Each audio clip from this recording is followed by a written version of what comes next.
All right, tell me about the last 2 days. You went to Swan Falls on Saturday. How did that go? That was pretty good. It was, I mean, you know how Swan Falls is. If it's sunny or over 40 degrees, it's like the greasiest thing to ever exist. Yeah. That basalt, the black basalt, is so warm. For some context, Swan Falls is a bouldering area that is on the Snake River in Idaho. At like, what would you say?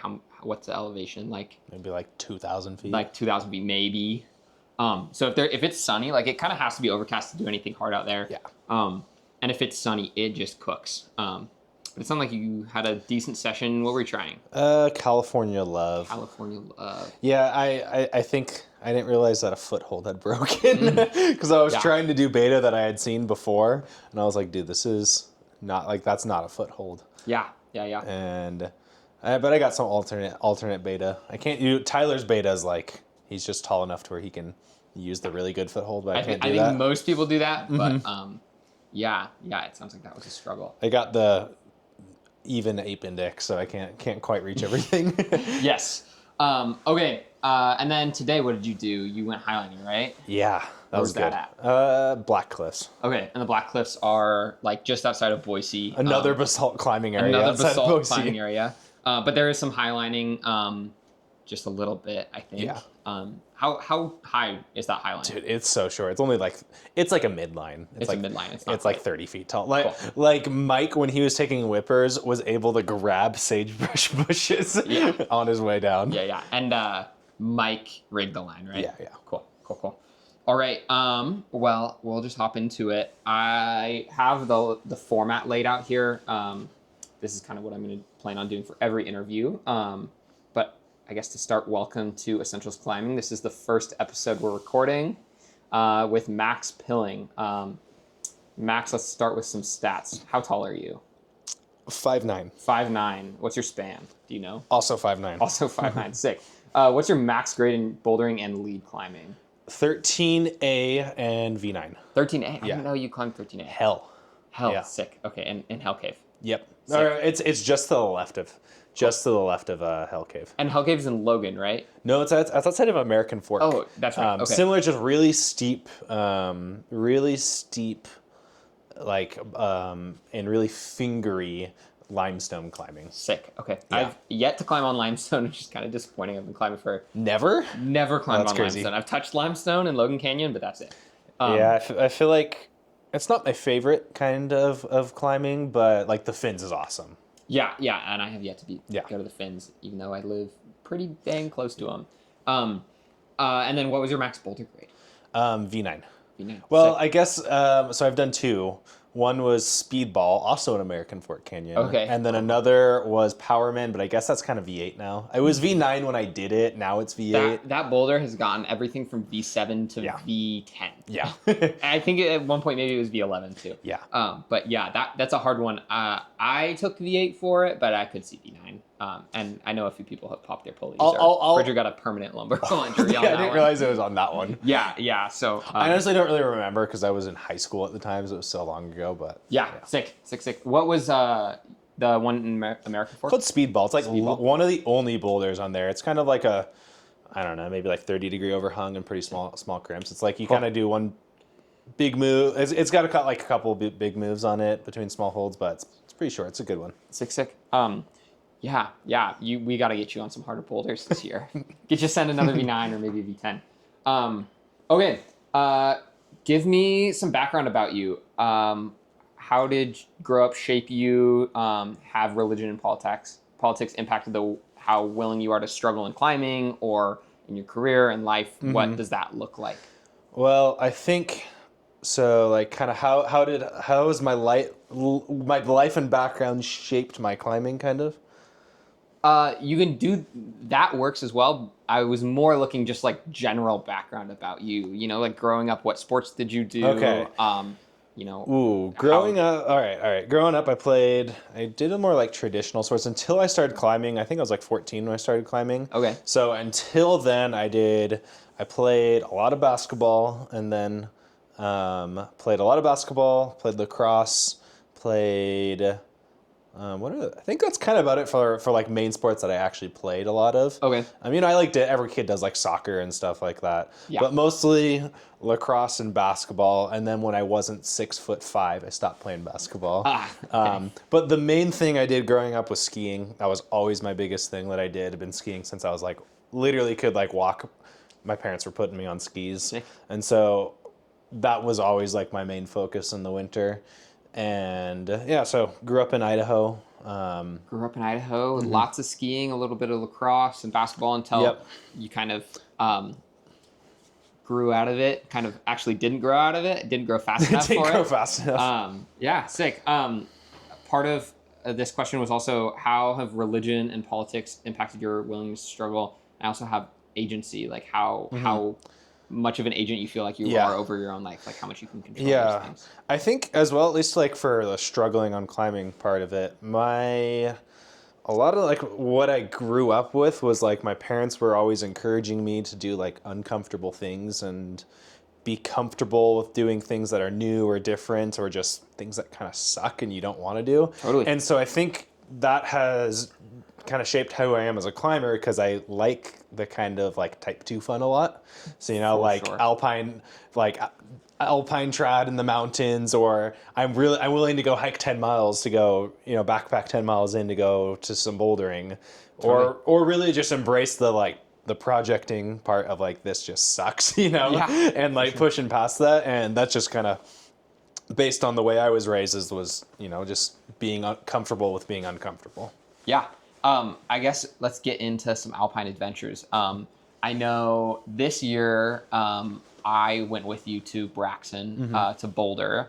Tell me a little bit about that trip, how that went, where that is. Yeah, that was a really fun thing. So Braxton is a kind of like not undiscovered, but a very like little known bouldering outside of maybe like 20 people. It's a pretty underground zone. Yeah, underground is the word I was looking for. A very underground zone above Redfish Lake in the Sawtooth. So you take a ferry for like 6 or 7 miles, and then hike another 8 or 9 miles back into a zone that not a lot of even backpackers go to. You have to go like off trail and stuff to get there. And then when you get there, it's just like a glacial, or not glacial, it's like an area where there's a lot of snow melt, and it stays really snowy until like end of July, August area. It's not quite a glacier because the snow does melt eventually, but it's a huge talus field that is filled with these beautiful, massive, and pretty intimidating boulders. And a lot of them you can climb in the roofs underneath, in between the taluses, and depending on when you go and where the snow level is, it kind of like some things are unlocked when the snow's a little higher because now the landings are good. And then as the snow melts, you can start to go like deeper into the talus. Totally. Yeah, this bouldering area, it's called Braxton. Mike McClure originally discovered it, and I think he went in like May. So you couldn't see like what the boulders looked like, but you could just kind of see the top of these big eggs sticking out of the snow. And I believe he went back end of July that same year with Mike Bacchino, who for a short time was the head of setting at USA Climbing. And so he would set at the TC in Salt Lake, and he would set a bunch of comps. And they went up there and they started putting up boulders well before Bacchino was working in Salt Lake. He was living in Boise at the time, I believe. And they spent 2 to 3 years developing boulders up there, and probably more than that, honestly. Probably put up around 500 individual lines. Might be overstating that. But that's primarily in the upper talus. And there's a whole another 3 more talus fields, close to the same size. So there's thousands of boulders at this zone, 8 miles into the mountains. It's kind of a brutal hike in, and then you got to get out. And if there's a ferry, obviously, that Max mentioned. If you miss that, you're hiking another 5 or 6 miles.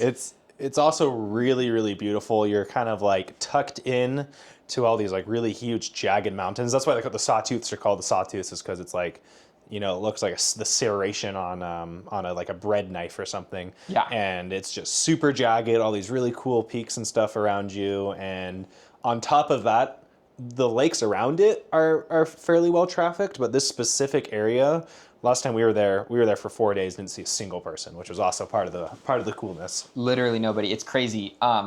Tell me about your experience actually climbing there. Did you manage to do some boulders? How did you find the rock quality? Yeah, what did you like? What did you not like? I mean, sadly, the things I really wanted to do were still covered in snow when we went there, but so we'll have next time we go there, have to go a little bit later. But the stuff I did hop on was really awesome. The rock quality was amazing. I didn't send anything too hard. I did like a bunch of random like moderates around, and then tried a couple of like the 9s and 10s and 11s. I'm not at the point where I can climb those in a couple sessions yet, but the rock quality is really cool because it's like this golden granite with it's got like the lichen on it, like a really dark like lichen. Yeah, it's like black or like a super dark Yeah. green. But it doesn't look like, it's not like something you can brush off either. It's like embedded in the stone, and it's this golden granite, so gold and black, and it kind of looks like the same coloration of Joe's Valley, but granite. I was gonna say that. Yeah, it's like Joe's orange and black, but it's golden black. Almost like the same golden as Bishop. You get these huge black streaks running through the rock. Yeah, it's beautiful up there. And it's like solid too. So it's like it seems like it almost climbs a little bit like Squamish granite, to where it's like bigger features instead of like lots of like little individual holds. So it depends on what part of the talus you're in, but it's a little bit like blockier, I'd say. Yeah, I would say it tends to be feature climbing. I know, like there's pinches up there, which is really strange for granite climbing. I feel like pretty often you don't get too many pinches. It's a lot of small crimps. Like you got that cool pinch on Synonym. Yeah, that pinch on Synonym is the one that I'm specifically thinking of. But also, I think that prow that you and Bridger were working, I think it was 6 to V8 range, probably. I think it was an 8. An 8 is what it is, yeah. Yeah, weren't there a couple pinches on that one? Yeah, it was like some like weird like sloping like nubs almost. Yeah. So it produces like crazy features for granite. And it's out there for sure. Tell me about the time that you and AJ missed the ferry after having done Elephant's Perch. So my buddy, for reference, like I work as an electrician full time, so I'm normally like weekend warrior, and this was we hiked up Saturday because AJ was coming in from out of town, so we didn't get there till like Saturday morning. And so Saturday we went up into the Sawtooths, which is about 2.5 hours from Boise, and took a ferry and then hiked. It's only about like 2 or 3 miles from where the ferry drops you off up, but it's a couple thousand feet of vert, so it's pretty steep.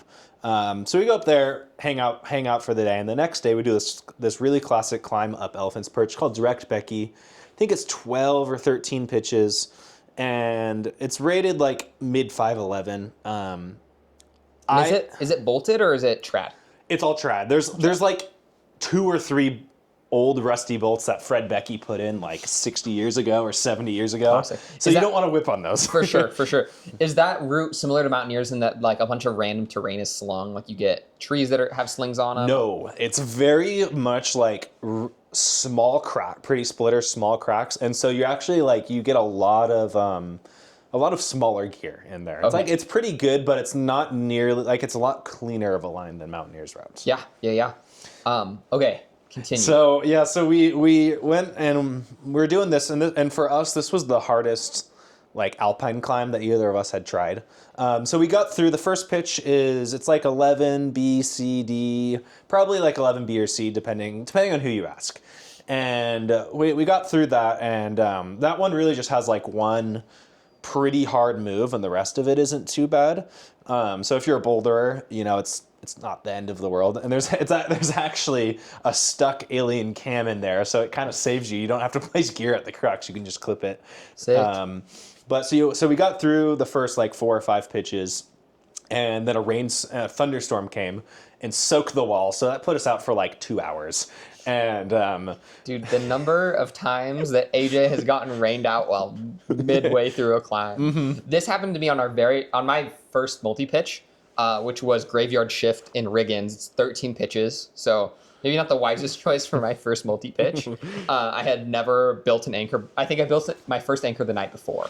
Just like, let's figure out how to do this. You also got the FA of it, or the first free ascent. I got the first free ascent of that one, which I think goes at 12A. I don't know if it's been repeated though, and it's kind of crumbling. So, actually, it has. Ryan, who works the desk at Asana, he recently did it. And he said it felt tricky, but he also was like, there's not a lot Yeah. of feet left. Yeah, we got about halfway. I think we were on pitch 6. It was a little late to bail. We maybe could have like engineered some single rope rappel all the way down into a gully, but it just started coming down on us, and we were like eating lunch on this ledge, and it wasn't supposed to rain, and I was like, what the hell is going on? So AJ definitely has been rained on a good few times. Yep. Okay, so halfway through So the yeah, route, that put us out for like 2 hours, and then so we do the rest of the climbing, and the climbing's very sustained. So like it's like a lot of the climb, it's all around like the 511, 10 plus to like a mid 511 range, and so like we get to the top and we're just like kind of wrecked and stuff, and we're at the top much later than we anticipated because of the rainstorm, and also we had to kind of wait for it to dry out because it was like I was like slipping out of the crack and stuff. Right. And so we miss our ferry and have to hike the extra like 6-ish miles back home. To rewind a little bit, this is Sunday, so you guys have work in the morning. Yep. You and I think AJ had taken Monday off. AJ lives in Portland, or Oregon. So he has from Idaho, what, a 12-hour drive, 10-hour drive?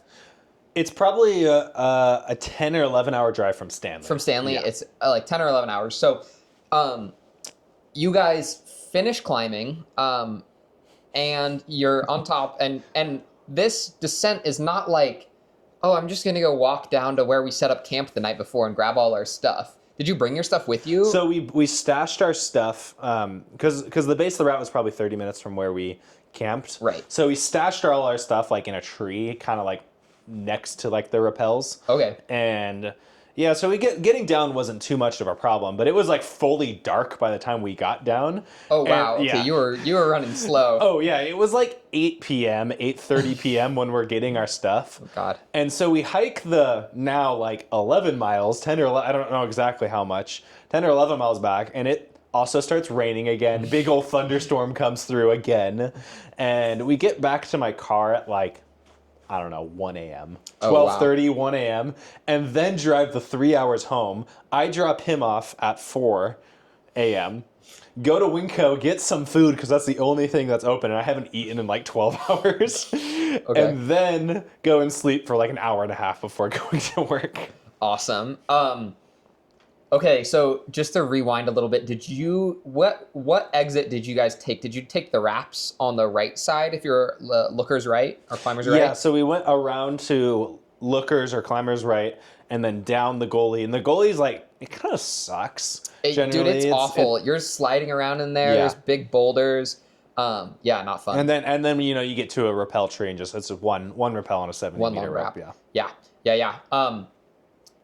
Well, I would just like to say I did warn you about missing the ferry because earlier that year I went to do Mountaineers Route, which was one of my first trad multi pitches, but I had maybe not one of my first. Probably I'd done 5 or 10 trad multi pitches at that point. But it was my friend Bennett's first time ever climbing on trad, leading on trad.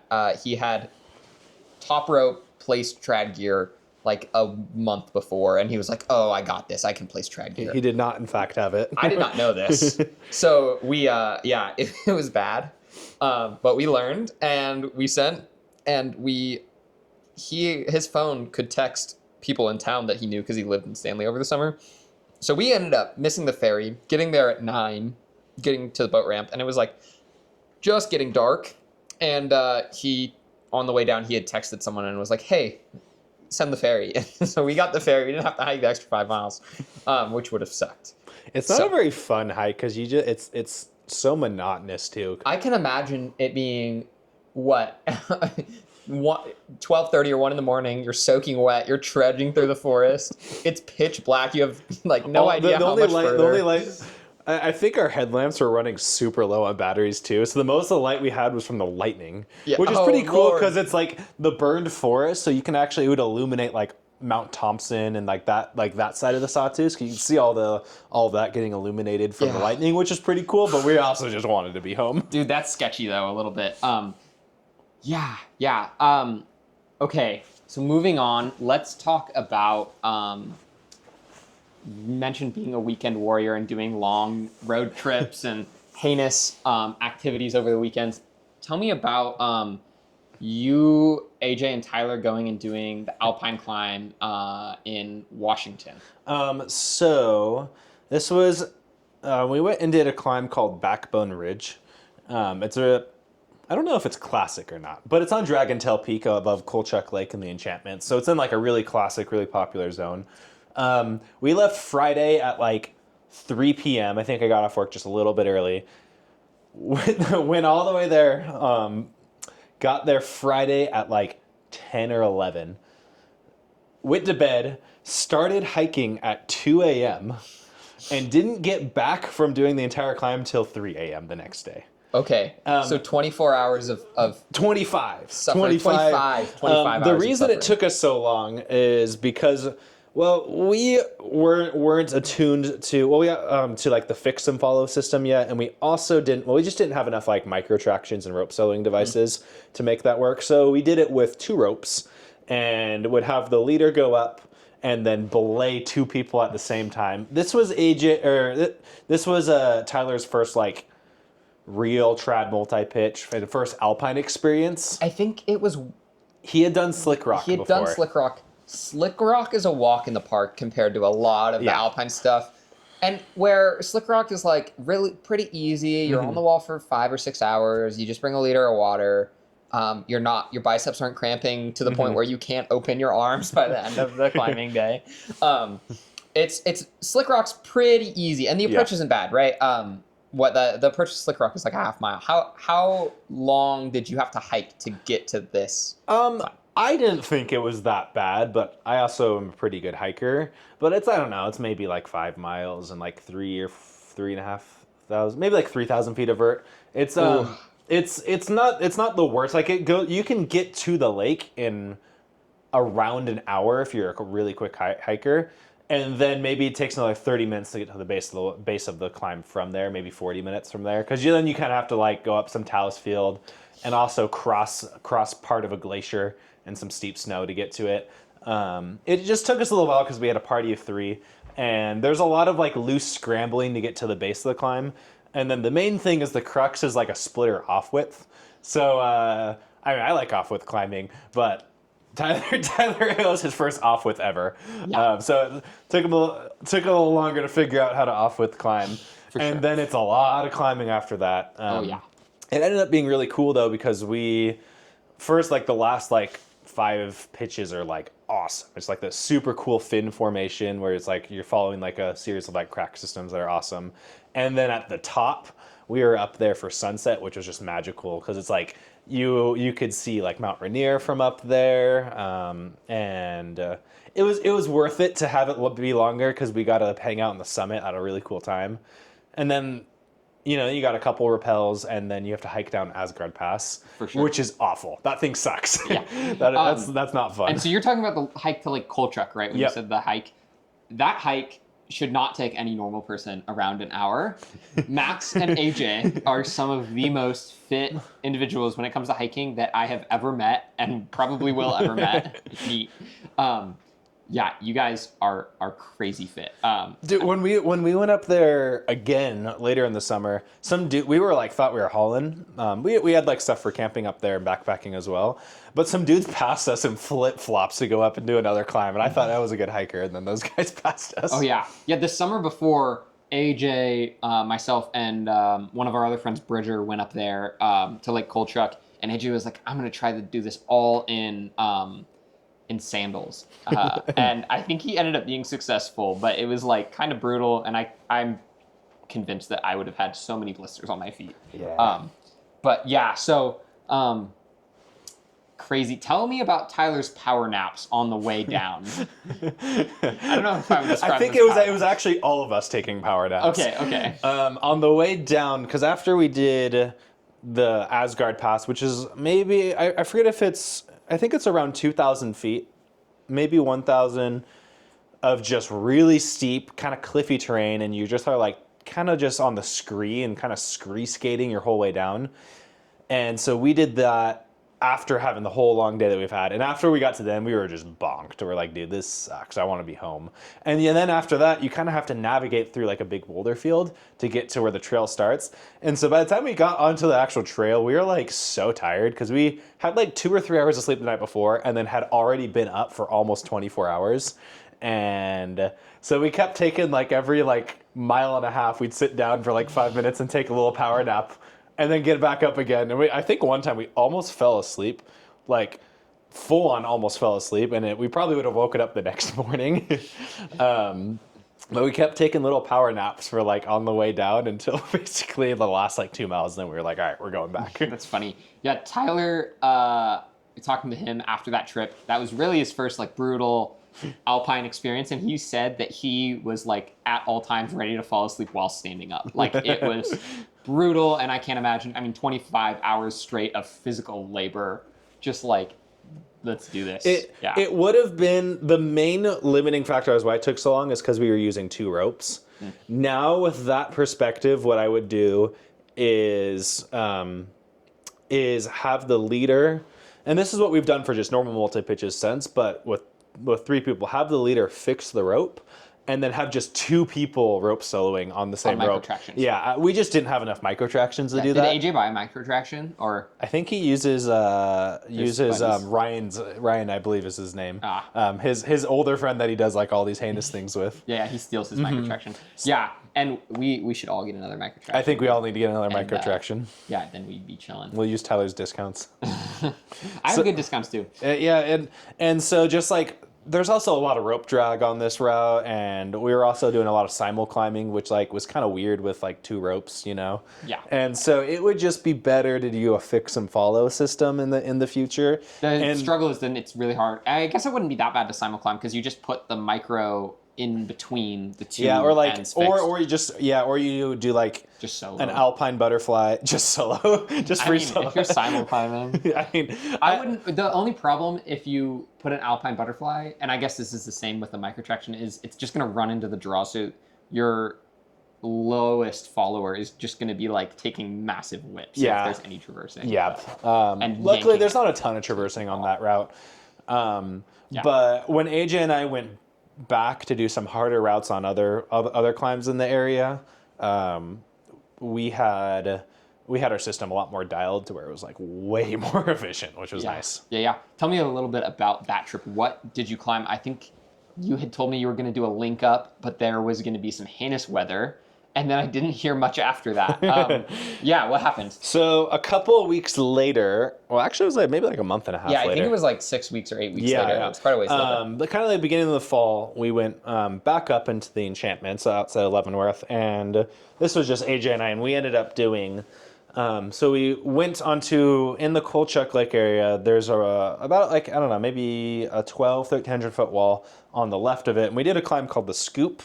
And what makes that balanced Kolchak is what the rock is called. What makes that area cool is that there's a cool boulder like perched on the very top of the cliff. And so we did this climb called the Scoop. That was really cool. It goes at 11C.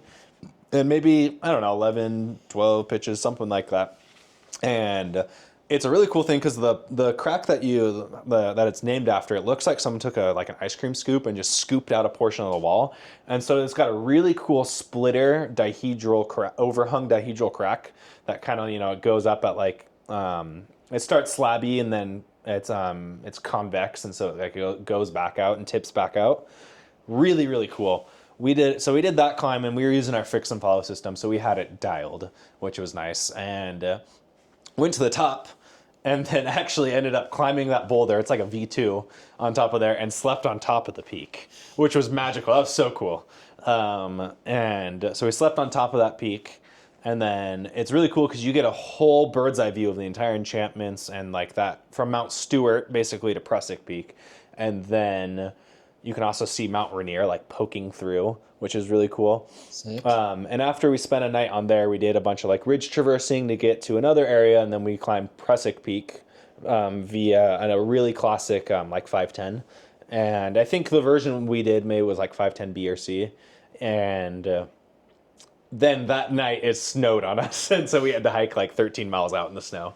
And how did you Where did you sleep that night? Was it on top of Presic Peak? No, it was so windy that we were like, nah, there's no way. Okay. Yeah, where did you end up? We ended up like kind of on the shoulder a bit, like found like literally like a little protected area. I had a bivy bag. But it was like kind of on the ridge then. Yeah, it was a little bit on the ridge. And so I had a little bivy bag that I went in, and then it rained and snowed on us all night. Fun. Yeah, I have some interesting stories with AJ getting rain and snowed on. My first ever backpacking trip, actually. I had never been backpacking You before. guys did like Redfish to Grand Jean, right? We did Redfish to Grand Jean, which was like maybe not the best. Like it was a 2-nighter. In the snow. In the snow, yeah. We did this the first week of June. So Redfish didn't have any snow, but as you got into the mountains and some of these passes, like there was massive amounts of snow. AJ ended up glissading on a tarp down a from one of the highest passes in the Sawtooth. I think it was Barren Peak and Barren Lakes. He got up to the peak, and then he glissaded all the way down on a tarp. And I brought snowshoes, which was a horrible mistake. And I was wearing a borrowed backpacking bag that was from like 2004 or something. Like it was just heinous and not made for me, and it sucked. And I was carrying, I think, 55 pounds or something for 2 nights. I think that's crazy. That was your first time ever backpacking. The funny part too is AJ had convinced me that we didn't need tents because it wasn't supposed to rain, and so we didn't. Neither of us had a tent. AJ had a tarp, but we both had hammocks. And the first night, I sat in a hammock, and it was just rocking so much that I thought I was going to throw up. And I was like, okay, I can't ever sleep in a hammock again. I'm sleeping on the ground. And then the next night, it rained. Yeah, literally for 10 hours straight, and we got up, and AJ was viscerally shaking, and he was like, let's go to the car. And then he speed hiked. And again, AJ is one of the most fit people that I know. He was pissed at me that I wasn't hiking fast enough. Dude, he was hiking at I think he was hiking at like a 12-minute mile. That's crazy. Power walking through the forest. We had like 10 miles to Grand Jean.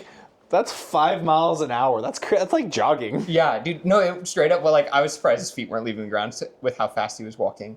He didn't want to stop because as soon as he would stop, like all the warmth he had generated to get his clothes kind of warm, would just get cold. The funny part is he thought that putting a tarp under him would keep the water away, and it just made it to his pad. And also he thought that putting his pad the night before next to the campfire was a good idea because he would have a couch next to the campfire while he made his food. So he popped his pad at the campfire, and then he went to bed in this bathtub tarp with no inflatable pad. Yeah, he just got filled in with water, and I was really cold. We were sleeping under a tree so that we could minimize the amount of water that would get on us. Because I think at that point we kind of knew it was going to rain. It looked really stormy, and we were like, well, we'll be fine. And then AJ was not happy, and he was like, I got 10 minutes of sleep last night. Yeah, I used to. So growing up, I grew up backpacking a whole bunch with my family, and we always did hammocks. But it was partly because I have a big family. Yeah. And it's just kind of hard to have tents big enough that you want to backpack. So we used to do that, but ever since I got my dog, I've always been like team tent, Tents are nice, dude, and they're not that bad. Like I think my hammock was heavier than my current tent. Yeah, I was gonna say I think my tent is pretty light now. I think my backpacking tent packs down to, and it was like I got it on deal for $200. And it packs down to the same size as a hammock. Yeah. I think... except for I'll be dry all night if it's storming, Yeah, well, and hammocks can be nice if you bring, like, a hammock tarp and you know what you're doing. I think also the struggle was I never had the tapered sleeping pads. I always had the really square ones. And so I would, like, go to turn in the middle of the night, and I would just get kicked off my pad, or my pad would shoot out of my hammock and be on the ground. And I'd be like, I don't want to get up right now, but I'm freezing cold. It was never fun. If we ever hammock camp again, we need to get under quilts so that we're like really warm. Okay. So shifting gears, how many times have you climbed the Grand Teton? I think 3 times. I've climbed it 3 times, and I attempted it 4. One time that 4th time I was like between the lower saddle and the upper saddle, and it was just like icing on us, and so we bailed. You bailed. Yep. So I think it's safe to say that you're pretty experienced when it comes to climbing the Grand Teton. You've done Specifically the Owen Spalding. Specifically Owen Spalding. I would say this next year I would like to do some like the Exum and other things, but I've done the Owen Spalding. I think Exum Ridge would be really sick. I'd be psyched to go get on it. this summer at some point and do some bouldering in the Yeah. Tetons as well if it comes to fruition. The most recent time that you climbed the Grand Teton, how many hours did it take you and Maddie? I think it was 24 hours. And so the first time I did it was like 8 hours. So quite substantially less. That time I soloed it. And I was with a buddy who was super fit. So we did it quickly. Okay. Second time, I also soloed it. I was by myself. It was maybe like 10 hours, something like that. The third time I was with my girlfriend, and the reason it took so long was actually so on the way up, it was pretty quick. I didn't solo it because I belayed her on like a couple things that just she wasn't like super comfortable with scrambling, which honestly, like the sketchiest part of the whole climb is the scrambling to get to the upper saddle. So the way it works is you hike like maybe like 7 miles through like 3 of them being on like dirt trails, and then you get up into Garnet Canyon, and then you kind of just go through a bunch of talus for another like 3 or 4 miles until you get to the lower saddle. Okay. And then it's about 2,000 or 3,000 feet of just sketchy like rock scrambling, and there's kind of a specific way you have to go as well, and that part is always like the most sketchy for some reason. So we roped up for a couple random things on there so that way she could be on top rope on there, which took us a little longer. And it was funny because then when we got to like the crux of the route, that's supposed to be like the super scary part, she just walked it, And I placed some pieces so that way she could have something at least. But she walked through that, and then after that, there's a little bit more like kind of sketchy scrambling. Sketchy if you're not on a rope, or if it's wet at all. And so we did a couple more pitches on that, and so we were fine. And then there's the way down.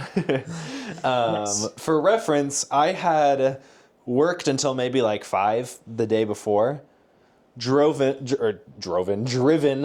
all the way to like, I don't know, the 4 or 5 hours to Jackson. I think it's more than 5 hours. It's probably I think like 6 hours to the trailhead. 6 to 7. Yeah, it's pretty far. And sorry, I have the brain rot. You probably got there to like around midnight, right? Yeah. So I got there around midnight and then just started hiking basically immediately. So I had 0 sleep. She was able to sleep on the way there. And after we got to the top, we were fine. And then as soon as we got done with the rappels, I just bonked. And because, I'd been up for like almost 40 hours at this point. And, we cruised down. We cruised down like all of like the rock scrambling that it is get down. And what really took the while is from the lower saddle back to the trailhead. I remember like the last like 3 miles, I was like hallucinating. I was so tired because I'd been up for like 48 hours at this point. And so it was a 12 in the morning to 12 in the morning the next day excursion. Classic. Yeah. Yeah, I think that just sounds absolutely miserable. And you were up for I was up for like 48 hours. more than that, probably. Probably a little more. What, 7 in the morning to 7 in the morning? No, like close to 40 hours. I think. Yeah. But maybe 41. That's crazy though. Yeah. It's like, that's you've got a lot of sleep deprivation in the tank. What are some strategies you use to stay awake, or that you have learned that you need to use because you forgot to do it? And I think what I do is I just distract my mind. I'm like, I have a high propensity to have suffering. So I'm pretty good at just being uncomfortable and dealing with it. So what I will do is I will just like pick a song and like I'll be like, Beethoven's Fifth Symphony, and I'll just like go through that in my head, or I'll go through like All Star by Smash Mouth, like not so specifically, but just random songs, and just go on repeat for an hour until I think of a different song. And that's kind of what goes through my head when I'm doing those things. And so I'm kind of focused on not how tired I am, or how much my legs hurt, or how much my feet hurt, and it's all good. I find that I try to do that, and my mind definitely wanders when I'm in a little bit less pain than 24 hours and about to fall asleep. I'll go like when we hiked to Braxton, that 8-mile hike. It's not too terrible. Your It's mind really can not kinda the wander. worst hike, but if you have a bunch of gear or like pads, it wouldn't be super fun, but it's not terrible. But I can't imagine just, I'm gonna sing some random song in my head. Beethoven's Fifth Symphony is so That's so funny. The brain rot has gotten to you. It's kind of like brain rot and classical music. Yeah, Child. I'll just go through. I'm like, dang, I'm gonna do "Oh Darling" by the Beatles on repeat for a while. Like songs that I like know most of them, you know. Or what I do a lot is like piano songs that I'm like currently playing, you know. Yeah. I'll be like, oh, like this random Zelda song. I'm gonna replay that in my head, and Or the How to Train Your Dragon. yeah, or the theme. How to Train Your Dragons theme, and Yeah. it goes through, and it really takes your time off of it. It helps like the time pass a little bit. Also, doesn't hurt when you're in really pretty places that you can look around, you know. But when it's dark, Oh, I feel like when most of the it's hiking, dark- most of the time when I'm hiking, it's in the dark, and you're climbing in the daylight, then you're hiking back in the dark. Dude, I think the last time that I had an experience like that where I was like just really tired and I wanted to not, I wanted to be back where I You wanted was, to be like back asleep wherever. I was on a family vacation in Orlando. My parents were like, "Let's go to Disney World," and I was like, "Oh, I guess I'll go." And I got there and I was like, "Dang, I really don't like Disney World. It's just like a bunch of tourists." Disney World's pretty fun, but It's only if fun. you have a fast pass. It's fun. Yeah. And I think it was one of the days where we weren't going to the park, and my parents were like, "We're going to go do this. We're going to go to a comedy show or something." And I was like, "Oh, just drop me off at the climbing gym. I'll go climbing instead." So I went bouldering for like 5 hours that day, and my parents were at this comedy show, and it was like probably 10 at night or something. It was dark. And I was like, I don't want to pay for an Uber. It's only 5 miles back to the hotel. So I just hiked on the side of a highway in Orlando, Florida, for like 5 or 6 miles. And my brain, instead of going to like Beethoven or like some random song I know, I just start freestyling for like, I think I was walking on the side of this highway for like over an hour. Maybe an hour and a half, just freestyling the whole time. And I must have looked like a... Yeah, you don't really want to hitchhike because it's Orlando. Who knows? I mean, I also just didn't think about it. I was just like, it's not that far. I'll just walk. And then turns out it was kind of far. But yes, I definitely get the singing. I end up freestyling, I guess. I think part of it is I don't own headphones, so I do that at work a lot. Like I don't have like something to constantly like stimulate my mind, so I have to stimulate my own mind, you know, when I'm like doing like any like monotonous task or something. Yeah. Moral of the story, I probably need to get some headphones and just listen to like a random YouTube documentary about like the lore behind Madagascar, you know? Some fire YouTube video. Yeah. Tell me about you and you falling asleep to YouTube. How does that work? Why? Oh gosh, I was gonna say I'll put on random YouTube. Let's see what did I. Sometimes I'll not sometimes I'll fall asleep a lot to YouTube videos. It's every night. When I have camped with you, you will just turn on a YouTube video and try to fall asleep to it. It's crazy. It goes from the most random things. Right now I'm in like a Formula One kick, so I'll listen to Formula One stuff or. But it goes to like random stuff, you know. Sometimes it's like Super Smash Bros. Or random like video game, like a Zelda retrospective. Sometimes it's guitar or piano stuff. I like basketball too, so it'll be like random documentaries about the most random things. Ooh, let's see. What would I fall asleep to last night? The Bizarre History of Me Sword Fighter. It's 40 minutes long. I probably was awake for 10 minutes of it and then fell asleep. This hurts my brain so much because if I start a YouTube video, I'm the type of person that will start a YouTube video, and if I get more than a minute in, I have to watch to the literal last second. Like, I think today I was watching some like random documentary, and I was like, I gotta finish this. It's gonna drive me crazy if I don't finish this. So to just like, oh, I'll just fall asleep to this, whatever. It drives me crazy. I remember one time I was listening to a retrospective of the Halo franchise, and it was like 8 hours long. I'm not going to finish that in one sitting. That's crazy. It took me like months to finish this because I would like listen for 10 minutes and then fall asleep. Recently, though, I've been reading a lot more. I'm reading the Lord of the Rings trilogy, and that's what I'm doing to get tired when I fall asleep, which is probably like healthier than bombarding my ears with like random thing. I would agree. One thing that you've done before, which is extra like bizarre to me because I don't speak another language. You'll put on YouTube videos to fall asleep to that are in Tagalog. Yeah. What is Tagalog, and why do you know Tagalog? Okay, Tagalog is the Filipino national language. Okay. I know it because I'm LDS and I went on a mission to the Philippines, and so I lived in the Philippines for about a year until COVID sent us all home, and so because I lived with Filipinos in the Philippines, I learned Tagalog, and so that's just a random skill I have I know how to speak that language, and so sometimes I don't. Obviously, there's not a lot of Filipinos here in Idaho. Right. So in order to kind of keep up on like my understanding of Filipino and like my vocab, I'll just listen to random videos sometimes, and Yeah. so go on the Filipino and Tagalog part of YouTube. Dude, it blows my mind. It's so crazy. Max will sometimes, like, we went to Squamish this summer.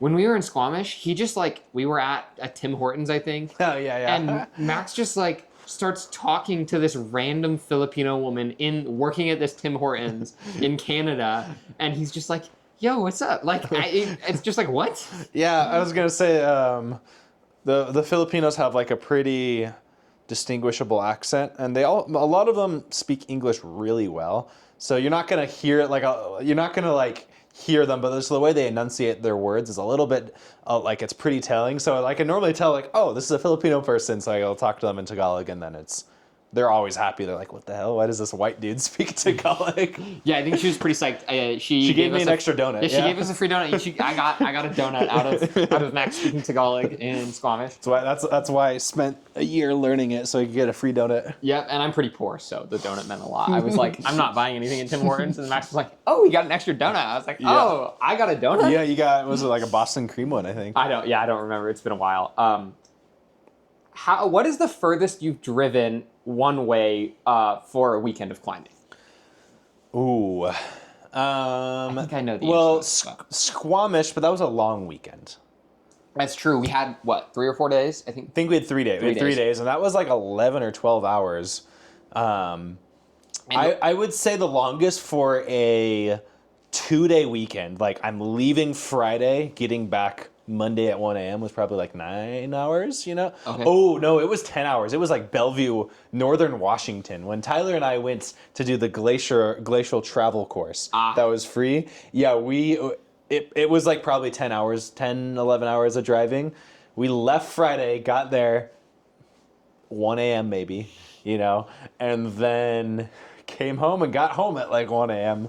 I was going to say a lot of especially in the summer, it ends up my girlfriend and I will leave 4:30, Normally I get off a little bit early on Friday, so we'll leave somewhere between like 3 and 4, or 3 to 5, I guess, and then get home really late on a Friday night.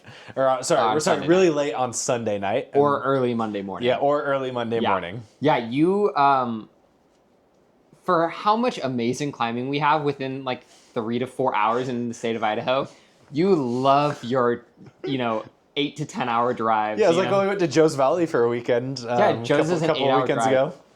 Yeah, and you just out there, or Squamish for a long weekend. And Leavenworth. I am guilty of this as well. I don't think I've done Leavenworth in a weekend. I've only been to Leavenworth once, and we had like 8 or 10 days. But yeah, I've gone to Vegas. I've gone to Joe's. I haven't done Vegas yet. I really want to go to Red Rock. Dude, Red Rocks is good, and it's 10 hours, so it's the same as Squamish. So if we get a long weekend, maybe... I thought it was 12. 10 isn't bad, no. 10 is not bad. Bishop isn't too far.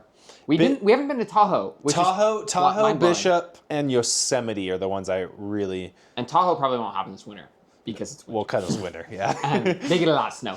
That's one thing I am excited for is come in like the fall, like late fall and winter, suddenly it's like, oh, I'm going to Tamarack to go ski. Yeah. Or I'm going to Riggins to go climb, and it's like suddenly it's much closer. It's like this weekend was the first weekend I was in Boise for a whole weekend in forever. Yeah. And so it's like suddenly I'm like, oh, this is nice. I have my Friday nights back. For sure. Okay, let's shift gears a little bit into some chat about bouldering.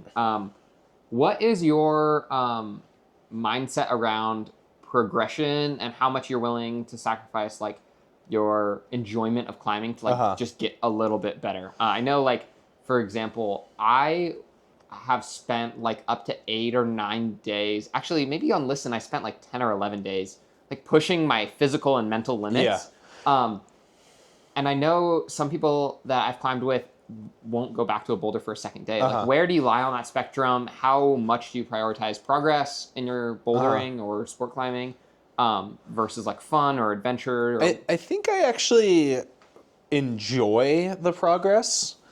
So like training or like kilter, like right now I'm really psyched on kilter boarding, and it is getting me stronger. And so I actually kind of enjoy, like, I don't feel like I'm like sacrificing my enjoyment of climbing. I think the only thing that I'm maybe really sacrificing is a little bit less time yapping between tries. Because sometimes, it's like we've all been guilty of like talking a little too much. Like, dang, I haven't like tried in 10 minutes. For sure, yeah. I think that's the only thing I got to sacrifice a little, but it's not, I feel like most of the time it's like, it's pretty enjoyable for me to like do the training part, and especially like board climbing is fun.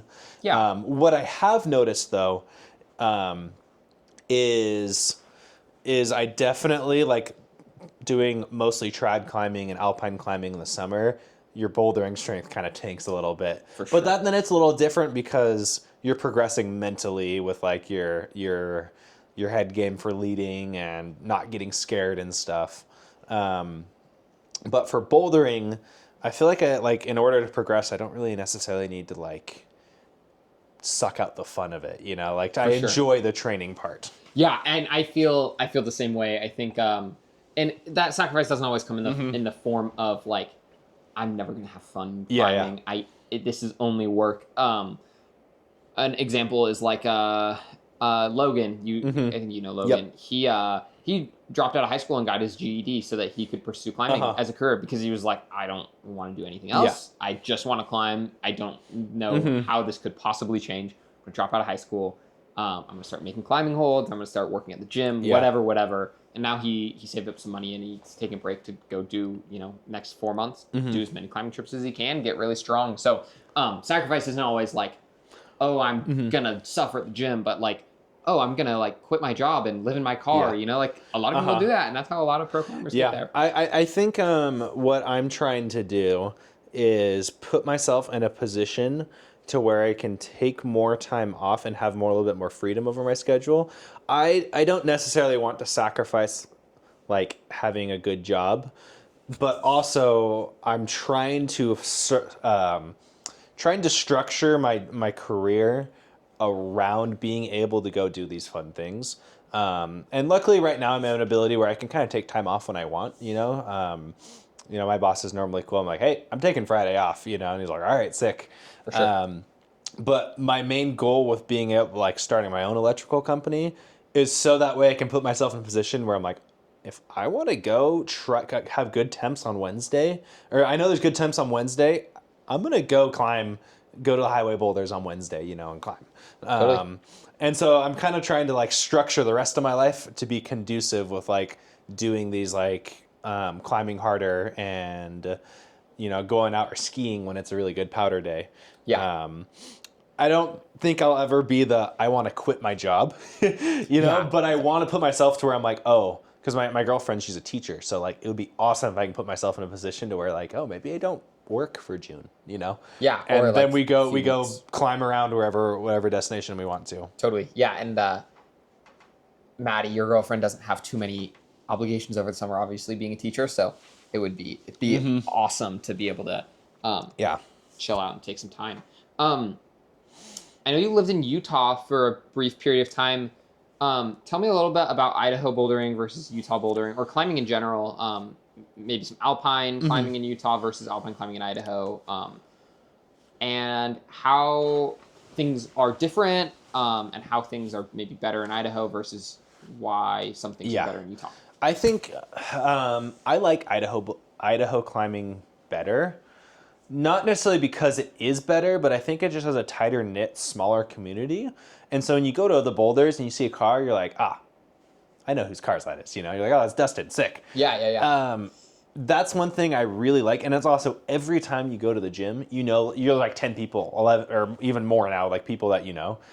In Utah, it's a little bit harder. It's like, if you climb at Momentum, it's like, your friends who climb at Momentum might be at one of the 5 Momentums or the front, or the quarry. You know, it's like there's so many different ones that like it gets spread a little bit, and it's such a big climbing community that it's you don't know as many people. Totally. And I found out that in Utah, just like it has amazing world class climbing, but it's so readily accessible to where there's not as much of a sense of adventure. Yeah. Whereas in Idaho, it's like a lot of the times it's like you're texting one of the guys who developed it and be like, hey, can you send me a pin for this boulder? Totally. Or you're going out and like exploring on your own and finding new stuff.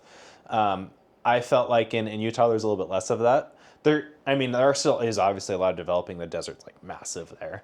Yeah, and I think also the Uintas have some new zones, and I heard a lot of the bouldering in the Uintas is like basically roadside. It's like you drive up on these weird alpine roads, and you're just like at the boulders. Yeah, there's a lot of cool stuff up there. I haven't done much there, but a lot of it though, it's like here you can be kind of privy to the development that's going on because it's so much tighter. So if like, you know, someone's developing this zone, like you kind of hear about it or they'll tell you about it. Whereas there, you don't know the people who are developing it because there's 15 groups developing different little things, and you know, if you're not a part of one of those groups, you don't know. And there's so many people in Utah. I think you really have to be in with that crew. You have to be in with a crew or just be ridiculously strong, you know, to be like in those like posses that climb those things.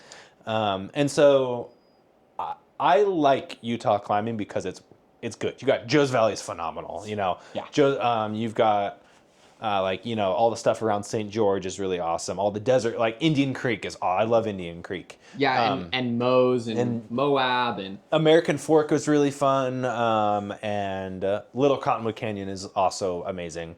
But it just like it was all developed. You know, a lot of it was developed in like the 80s and 90s and early 2000s, and then you know Joe's Valley has been around for so long. That's like a lot of the things have been developed. So it's like it's a little bit less of like, oh, I'm gonna go explore in the hills and go and find like all these things just randomly. And Idaho just has a little bit more room for the development side of things, the adventure side of things. And for me, one of my favorite things about climbing is it's a conduit for like really fun adventures. for sure. And part of the adventure is going and bushwhacking to find this boulder, you know? Oh yeah. Or like going and doing the exploring on your own hand or just getting a pin from someone you know. And I feel like Idaho's climbing community has a lot more of that, which I like. And I think you have experienced a lot more of that because of who you hang out with. Yep. You're in with the posse of Idaho climbers, whereas you didn't necessarily get into that crew in Utah. I will say, it was kind of weird. We've only really hung out together. We've known each other for a long time. Yeah. Max and I were on the Boise climbing team originally together. Maybe, I don't even know. That was like 6 years ago, 7 years ago. Yeah, a long time ago. And so we kind of like we knew of each other, but we never hung out. I don't think we ever climbed outside of practice together. And then he moved back to Idaho from Utah, and our friend AJ had just moved maybe 6 months earlier, 5 months earlier. I feel like it was like a month or two before. Maybe it was a couple months. It was like not that long before Max had moved to Idaho, and me and AJ were hanging out a ton when he was living in Idaho. So when he moved, and Max kind of came in like a couple months later, Max kind of replaced AJ for a little while. I was just like, okay, cool, we can kind of do whatever. And I think part of what helped was before AJ moved away and Max moved here, I was living on campus at BSU, and so me and AJ were like basically neighbors. I would just be like, okay, AJ, I'm gonna go do this thing, and he'd be like, okay, I'll join, or whatever. So that's kind of how we started climbing together a whole bunch, and you know, we got a lot of climbing in together early on. I remember we were going to Swan a lot. I would say, I think even though, and so especially like you, Tyler, and Bridger are a lot stronger than I am, I was going to say most of us are very down. There's like, oh, want to go to Canada? Yeah. You know, it's like very much, we're always like down to go do things. And it's really nice that Maddie is a climber, your girlfriend, and that she's willing to go. 'Cause it seems like Tyler and Carmela is Tyler's girlfriend. It's more of a push to get Carmela to go anywhere. And Tyler is kind of like, well, I got to hang out with Carmela or this or that. And, Yeah, Maddie likes. Well, Maddie's hobbies are the same as all of ours, Which and is that is one thing I really love about some of the bigger climbing areas is when we go like to Joe's Valley or Squamish. It's like, oh, there's a V12 for you to work on, a V8 or 9 for me to work on, and then something easier for Maddie to work on. Totally. That's one thing that we don't have as much of as in Idaho. And Joe's, I think Swan is nice because Swan has good density. Yeah. Just 'cause it's a Yesterday house. at Swan was really nice because it was like it's dense. For sure. Another thing with the Utah climbing, the accessibility is really nice though. Like Yes. being able to like go every day after work outdoor climbing is pretty sick. You And know? I think in Idaho, it's starting to get that way. Mm-hmm. Just as things get more developed, like I think probably Wednesday night I might go out to the Highway Boulders, which is like a 45-minute drive from my house. I guess from school it'll be a little over an hour, especially with traffic. Mm-hmm. And you got to bring lights, and it's kind of logistically complex. But if you want to get after it, you definitely can. Yeah. And it hasn't always really felt like that in Idaho, but I think just things are becoming more accessible. There's more guidebooks out. The Highway Boulders officially have a guide on Kaya now, which is a little zone, maybe 200 boulders on the side of the highway. But yeah, there's more to do, and more that's relatively close. Yeah. Now more than ever. And well, especially the only thing that does kind of suck is in the fall, like the days are shorter. But especially in the spring though, it's like once the days start to get a little longer, it's like it's still cold enough that you can get like daylight and stuff right after work. Or if you get off early at all, it's like, all right, we're going straight up. For sure. But when you live in Salt Lake and Little Cottonwood's 15 minutes away, that is kind of hard to beat. Dude, 15 minutes away to go to Little Cottonwood, I'd be so psyched. Yeah. I would say that was pretty sick. Although Little Cottonwood's a little harder to get good temps on.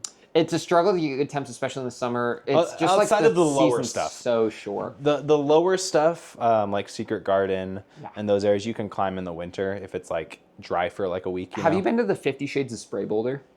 Oh, dude, I see people working that on Instagram all the time in the middle of the winter, and I'm like, I wonder how far up that is because it like always looks like there's a lot of snow. But also at the Secret Garden, like where the Mantra and Copperhead and like that whole zone is, it seems like people are climbing there and there's snow there too. And I've climbed there in like January and February. It's like there might be a little bit of snow on the ground. It's like if it's like dry for a week, like it'll be dry down there. Yeah. If it's snowing though, up the canyon, it's probably snowing down low. For sure, just a little bit less volume, and it'll melt off. Yeah, it'll melt off. Okay, tell me a little bit about ski mountaineering with AJ. I know you and AJ. So for a little bit of context, AJ and I have been on a fair few adventures.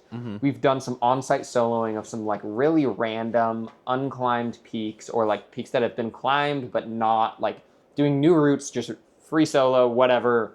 There's this big rock face we want to go do. One example of this was this face, I believe it was called Castle Peak in just outside of Horseshoe Bend, Idaho.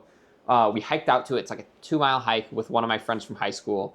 He does not climb, my friend from high school, but AJ and I do. And we were like, okay, friend, his name's Zach. Zach, we're going to go free solo this face.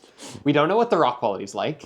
We don't know if there's a route to get to the top. We have no idea. But we're going to go free solo this and meet you at the top. So me and AJ went and free soloed, and it was maybe the closest to dying both of us had ever been at the time.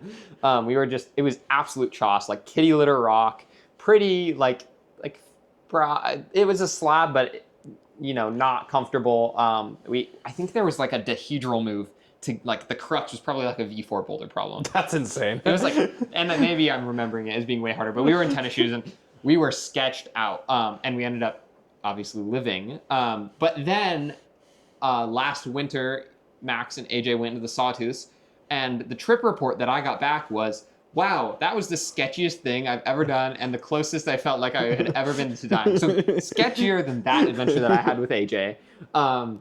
Tell me about that trip a little bit. So that trip was, we did a long weekend where, so AJ, we had a couple peaks in mind and like pretty classic couloirs we wanted to ski. And so AJ comes in, he gets into Boise at like 11 or 12 Friday night. And then so we drive to Stanley. I actually went to bed super early so I could sleep until he got there. Woke up at 11. We drove there and had maybe about an hour and a half to like sleep in the car before we started. So I wasn't like 100% sleep deprived because I took a nap earlier in the day. But we started, at like maybe 3 a.m. and we were doing this peak called McGowan. Or is it McGowan? I think it's McGowan. I think it's McGowan. I've only known it from you telling me, so I think it's McGowan. Anyway, there's a really classic couloir on the north end of it, and depending on ski conditions, it can either be like, it's maybe like 55, 60 degrees, and if it's filled in and nice and snowy, it can be not chill, but not like, oh my gosh, I'm gonna die. Or it can be like a thin strip of like runneled ice that's gonna suck in your. And when we went up there, we got really firm and runneled snow conditions. So like basically there was like a groove from where some previous skiers had gone, and the groove was shorter than both of our skis. And then they had also like shaved off the snow to make it like considerably steeper. And so just like the first like 15 feet was so like sketch because it was so icy. You weren't getting any really bite in your skis, and also you're kind of like, the groove was shorter than our skis, so it's like it was kind of like pushing you out from the thing as well, from the face. That was really scary. Just getting back past those like first like 15 little feet, and after that it wasn't too bad. It was like really great skiing and steep, but the couloir opens up a little bit and it was really fun. That was about a 20-mile day and of skiing, because we had to hike to the base of the wall and also like cross a lake via like a bunch of fallen logs. On the way back, we both fell in. I was gonna say, yeah, didn't you guys get a little bit wet? We got very wet. So I think you're downplaying this a little bit. This is like full on mountaineering. You guys have ice axes in this. It's pretty steep couloir. snow. It's really steep. And I think the photo that I've seen is AJ like shaking, climbing like a full-on boulder problem with ice axes. Oh no, this is the next day. Oh, this is the next day. Okay, tell me about the next day. So, or I guess 2 days later, because we chilled the next day because it was raining. Okay. So AJ was like, "Dang, that was the scariest thing I've ever done on skis," and I thought it was definitely the most gripped I've been to, and I've done a lot of like big like backcountry jumps and stuff. But that was definitely the most gripped I've been. Next day, we do another couloir called the Petzold couloir. This one's supposed to be more relatively chill comparatively, but we get like about 50 feet from the top, and there's like probably about 15 or 20 feet of like mixed climbing where the snow has like been has basically sheared off and it's just a rock face. And AJ decides like, I'm going to climb up this, climbs up it, and then runs into a big wind drift. And first of all, we don't really want to ski in the wind drift because that definitely could slide. But also, he couldn't get up and over it. And so he climbed up this thing, was like, dude, that was like the scariest thing I've done. He was super gripped climbing, because it's like mixed climbing in your ski boots, with like, did he have crampons on, or was he had crampons. Okay, he had crampons on. But he's not very experienced in that. And then realizes once he's climbed to the top, he's like, dude, I can't go further because I'm just running into this wind drift, and he kept like couldn't really dig himself out, so he had to down climb it. Yes. I didn't do this, so this wasn't nearly. And he had skis on his back, right? Yeah. Like, dude, hauling a bunch of weight. I saw this and I was like, I'm gonna wait till he gets to the top and see what happens. Oh, maybe AJ can, So he got crazy scared and sketched out because he had to down climb these like mixed, like kind of sketchy climbing. And if he would have fallen, he would have just tomahawked out the entire couloir. AJ kind of has a fuck it, we ball attitude sometimes. And anyway, luckily he did not fall. And so we ended up just putting our skis 50 feet below the base or the top of the couloir and skied 95% of Petzold couloir. The actual skiing after that wasn't that bad. Just that little like rock section though, like 15 or 20 feet, that was pretty sketch. For sure. So that's where he was like, "Dig, that was the scariest thing I've ever done." Dude, yeah. You and AJ have been on some crazy adventures. We always get into shenanigans. I mean, like we've both done the rope swings with him. Yeah. Me and AJ highlining in 2 years ago, 2.5 years ago, me and AJ rigged a rope swing, which I don't know, we just saw how not Ryan to. Jenks. Ryan Jenks. We were like, he was like, don't do this, but if you do this, go with someone that's experienced. And me and AJ were like, well, we don't know anyone that's experienced, but We wanna AJ knew do how to it. rig a high line, so we went to the park and we like rigged a rope swing, and then we rigged the actual rope swing, and then we tested it, and we had no way to get our test dummy, which was 200 pounds of concrete, off the line. So we I didn't know spent this. 6 or 8. I think we literally spent from sunrise to sunset rigging and hauling concrete. And then at the end of the day, we were exhausted, and we rigged it again, and we threw the concrete again, like I think a week later. And AJ did the rope swing for the first time, and then I want to say like a week later, I broke my ankle. Or maybe I broke my ankle before. Just bouldering in the gym, I not did- doing anything sketchy. Yeah. Bouldering in the gym. The week before AJ did the rope swing for the first time, I broke my ankle, and we rigged the third time, and I did it. I think I had a broken ankle still at that point, but it was like pretty chill. It wasn't too terrible. So yeah, we rigged that rope swing I think 4 or 5 times between the park, and I think it was 3 times that we rigged it. No, 4 times By before the AJ time I actually rigged jumped. it with AJ, the system was a little more dialed. The system was much more dialed, and we had a haul system, and yeah, it was much better. Yeah, so AJ and you like to get into shenanigans. Yes, AJ yes. and I think AJ just likes to get into shenanigans, and he drags everyone along. I like to get into I like to get into shenanigans too, but oftentimes it's with AJ. Yeah, AJ is the one instigating quite often. Uh-huh. Okay. So how do I segue this?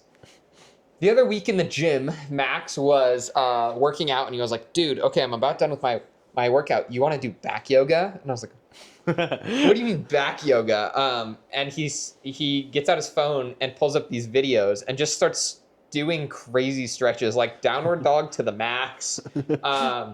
Just, I don't even know.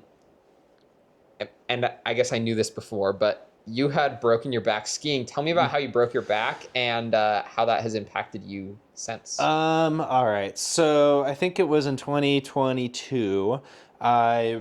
Towards the end of the season, I broke my back, and I'm still kind of pissed about this. So I was like backflipping off of like, I don't know, maybe a 45-foot cliff. And context, this is skiing, right? Yes. The reason I was doing that though is because it was a phenomenal powder day. Like type of day, like my buddy did the same cliff, landed like completely on his side because he was trying like a cork 7 off of it, Oh, wow. and like completely on his side, totally fine. Like type of day like where you just got no fall damage. So I'm like, oh yeah, I'm gonna flip this thing sick. I land on my feet and I land in a wind drift, like the one wind drifted spot, and I kind of just crumple and I got a compression fracture in my lower back. So yeah, that wasn't very fun. That put me out of climbing for about like a year. And anyway, after I get back into climbing, I was much worse because I was a lot heavier.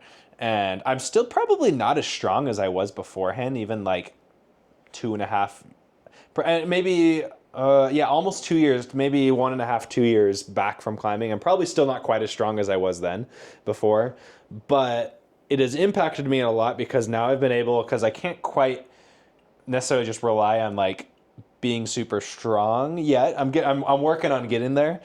I've learned like how to move a lot better as a climber, and learned how to, I've also padded out my lower, like my pyramid, you know.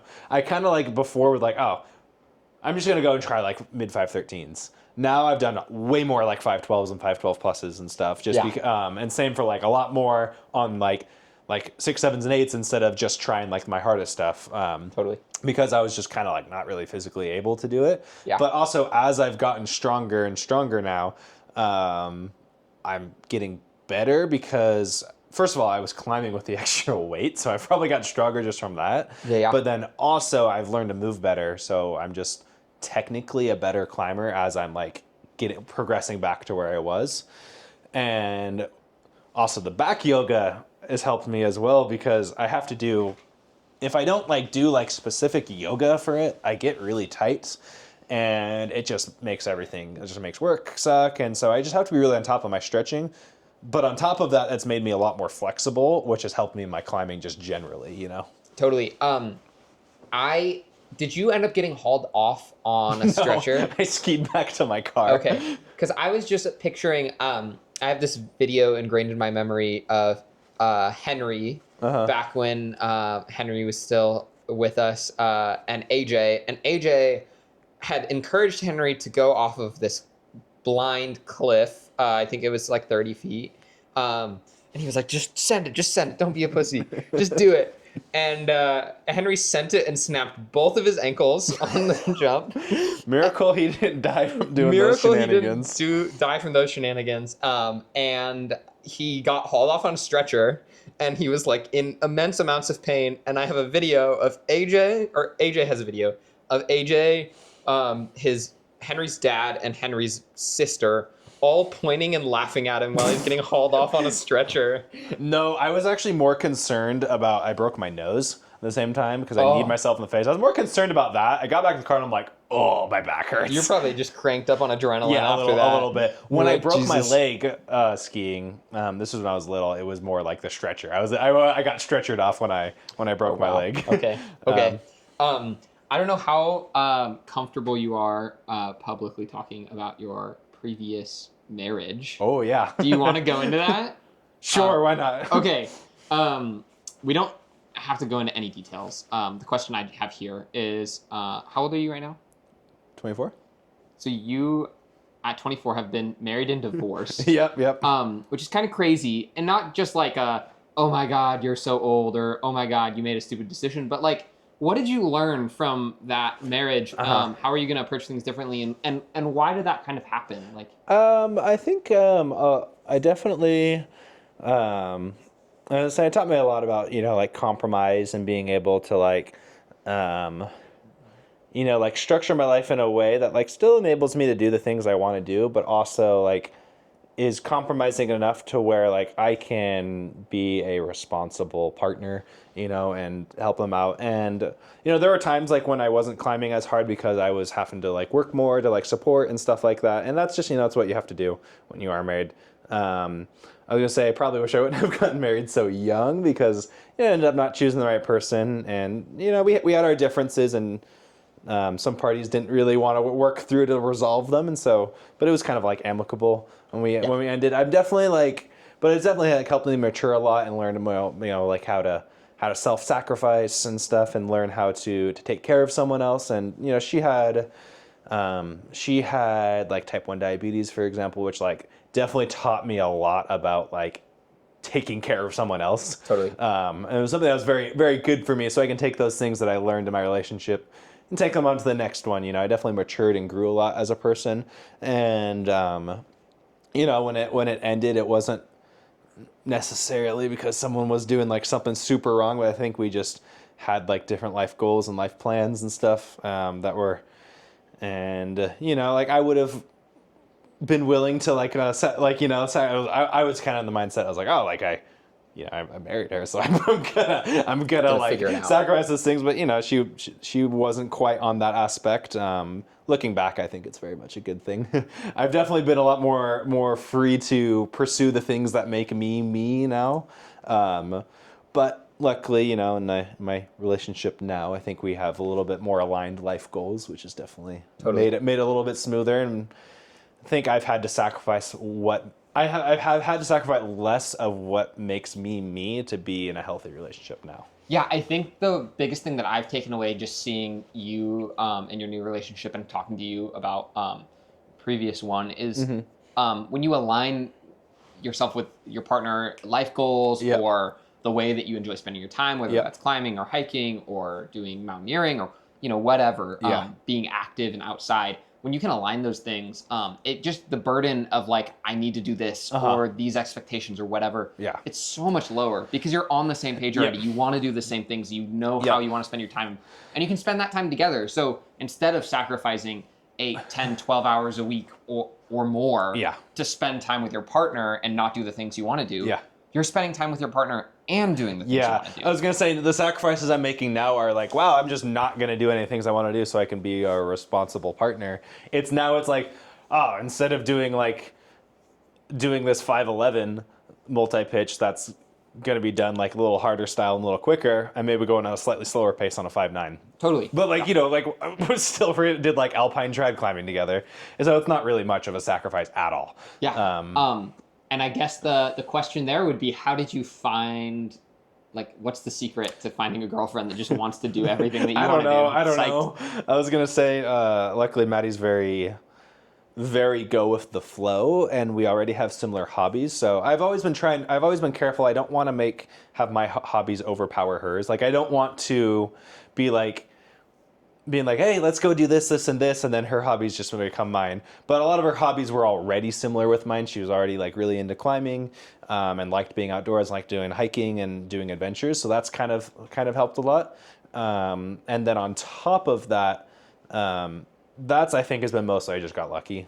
Yeah. You know, to where she's willing to like go along in these adventures. And then also on top of that, she's also happy like today when we went highlining, she doesn't really have a desire to highline, you know, which is very understandable. Yeah, And so, you know, instead she just brought her knitting stuff and read a book and knit while we were there. And so she's very happy just being outside. So sometimes when we aren't necessarily doing what she exactly wants to do, she still wants to come along, which is nice. And then we also make sure that's like we'll dedicate a couple days a week doing other things that aren't climbing related together as well. Totally. Yeah, that's one thing that I've noticed. Maddie is like super open to whatever. It doesn't necessarily have to be about her, which is really nice. An example was last weekend when we went up to Riggins. Yeah. I got up there and I was like, hey, Maddie, was there anything that you were psyched on? And she was like, oh, just whatever, you know? Yeah. And I was trying this V12 on the river, and she just like kind of went down and brought some knitting stuff and a book and just hung out for 2.5 hours, 3 hours, you Yep. know? And she was psyched to hike with us and whatever. Like, she's down to be outside and spend time Yeah. in nature and I think that puts on me the responsibility to make sure, because I'm less at least at first I was really worried because I was worried I was kind of dragging her along and she didn't want to do it, and then I realized she's like kind of assured me, she's like, no, I'm happy doing these type of things, even if it's not, you know, like if we're going to try a boulder that is above her pay grade, she's happy also just hanging out. Though that's also part of the reason I like going to some of these higher density areas, is because there is a lot more stuff for her to be psyched on. Like yesterday, she hopped on it was like a 18-foot climb, you know, like so like pretty like tall, and she doesn't like topping out, but she was able to get pushed through that and top it out, Sick. which is pretty sick. So that's why I like the higher density stuff. But in general, I try to make sure that like we're not just like make sure she isn't just being like, oh yeah, you can do whatever because she wants to go with the flow. I want to make sure that she's psyched about what yeah, she's doing. I want to make sure that I'm not just dragging her along when we go on things. And so we've struck a good balance where sometimes like she'll just come along and hang out, but she has her other things that she likes to do while we do that, and then other times, we're going to do what she wants to do and stuff, which is nice. Totally. Okay, I have some rapid fire questions just to wrap up the interview. Do you have a favorite climber? Sean, okay, two. I have two. Okay. Adam Ondra is probably my favorite, like, just normal climber. Normal. Well, I don't know if I'd say he's normal. Long neck Adam Ondra. Adam Ondra is probably my favorite just because he's the GOAT, and he's so good in every discipline. That's also like the fact that he's done like really hard trad climbing, really hard bouldering, and sport climbing.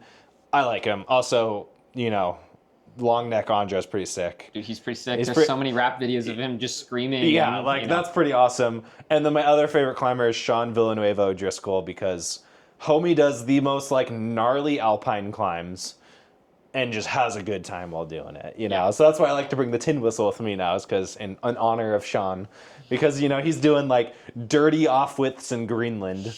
And if I could be any type of climber, if I could only choose one discipline, and I could only be one type of climber, I'd probably err towards that, Towards being like hard alpine, dirty trad. dirty trad, but also having like a fun time while doing it. Totally. Yeah.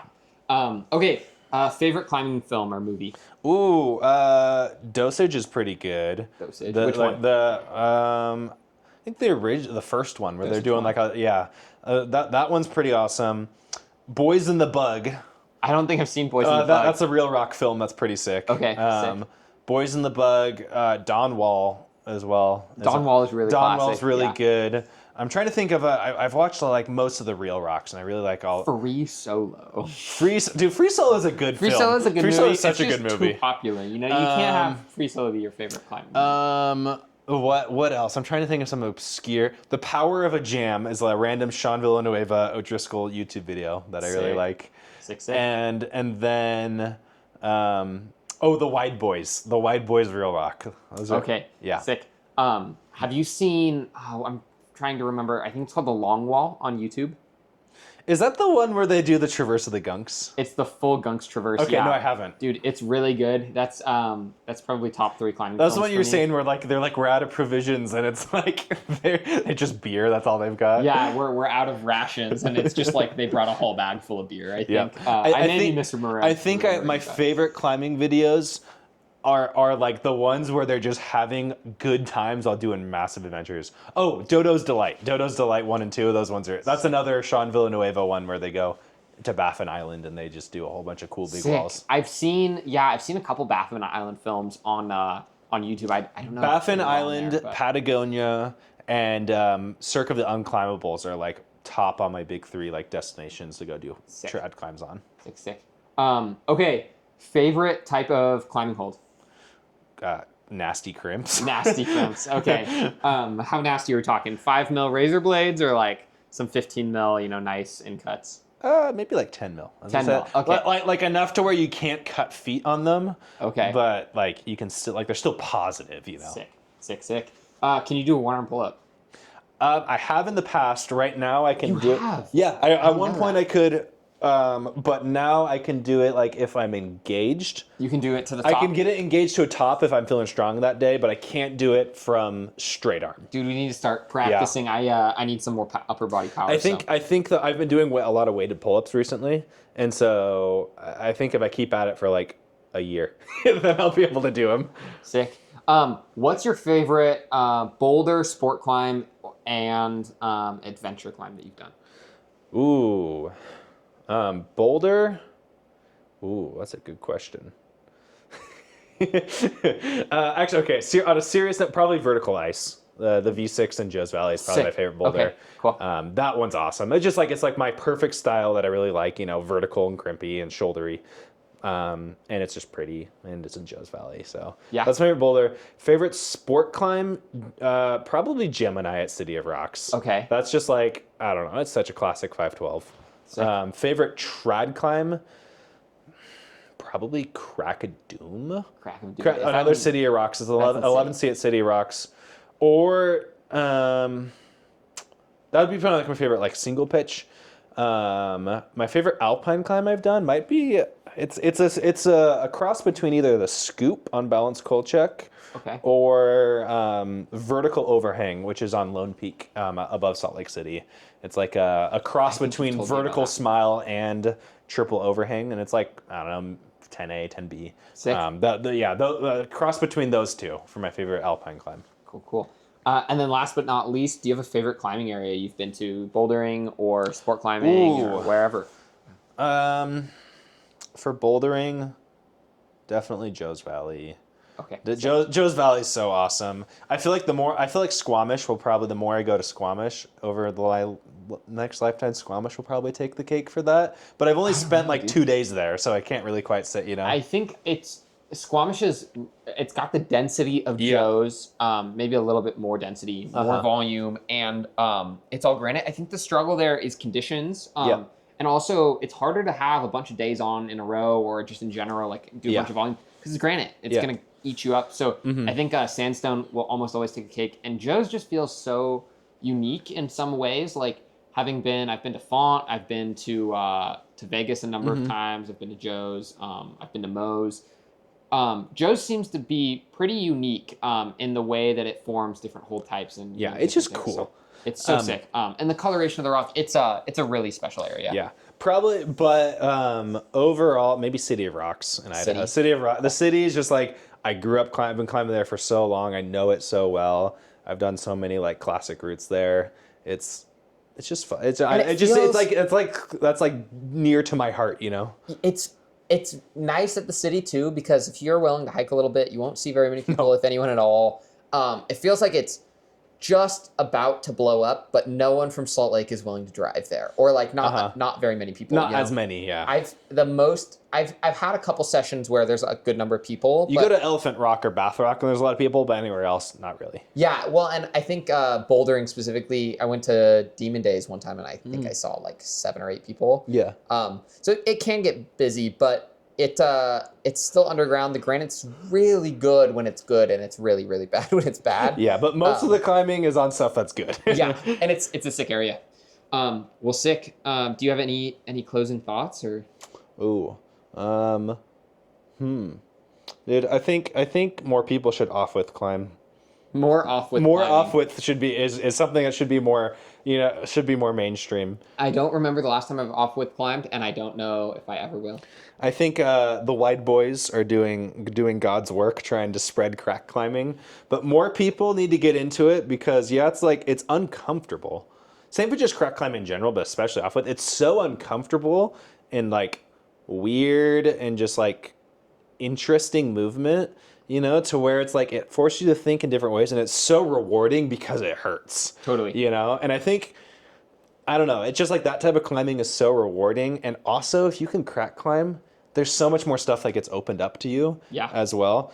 But especially if you off-width climb, like there's so many big walls that you can do because it's like if you're a 513 crack climber, sure, you can do freerider. Yeah. But if you don't know how to off-width climb, you're not doing it, For sure. Yeah. Off-width climbing hurts so good, I guess. Yeah, exactly. My like funny favorite boulder is in I think it's by Vertical Ice, and it's right to the left of Baldwin Bash in Dairy Canyon. I think it's called like it's either Satan's Anus or Out of the Gaping Anus. I think it's Out of the Gaping Anus. So it's like a V7 off-width to the left of Baldwin Bash. That one as well could be one of my favorite boulders just because it's like... What does that thing get on Mountain Project? V13 or V14? No, it's V7. It's V7? Yeah. Someone gave it some heinous high grade on Mountain It's Project. definitely not V13. I don't think it's actually V7. I think me and Bridger were able to do it, and if you go hands-on and feet first, it's actually like V2. It's way easier if you go feet first. Yeah, you have to go feet first. No, we did it hands first. You did it hand-foot stacking, or Wait, are you talking about the hole, the big like Waco like arch thing? so Baldwin's Bash, right? No, I don't. Okay, never mind. Just to the left, it's like maybe a like double fist. Oh, it's wide a true off-width. Yeah, it's a true off-width. Okay, there's another one in Dairy Canyon. Oh, really? Maybe it's in Right Fork. There's another weird like maybe it's not Into the Gaping Anus. I don't know what it's called, but it's literally a hole in the rock that's got like a handlebar. Oh no, grip. it's not that one. It's not. I know which one you're talking about. It's Okay. not that one. Okay. This one's like an actual like pretty splitter off-width like overhung roof, like a pretty short roof, and then it goes straight up. And the difficulty is you just kind of got to get into where you can reach one of the holds on Baldwin Bash and then flip around and go up the Well, off-width. sick. Yeah. Yeah. I'll have to try that one this winter when I go back to Joe's. So yeah, more people should off-width climb. I think the takeaway is more people should just be uncomfortable. That's Yeah, where you more grow. people, That's more where you people learn. should do things that are uncomfortable because that's how you're going to progress as a person and also as a climber. And keep in mind that Max has a propensity, as he said, for being uncomfortable and suffering. So don't go too crazy. But alrighty. Well, yeah, good podcast.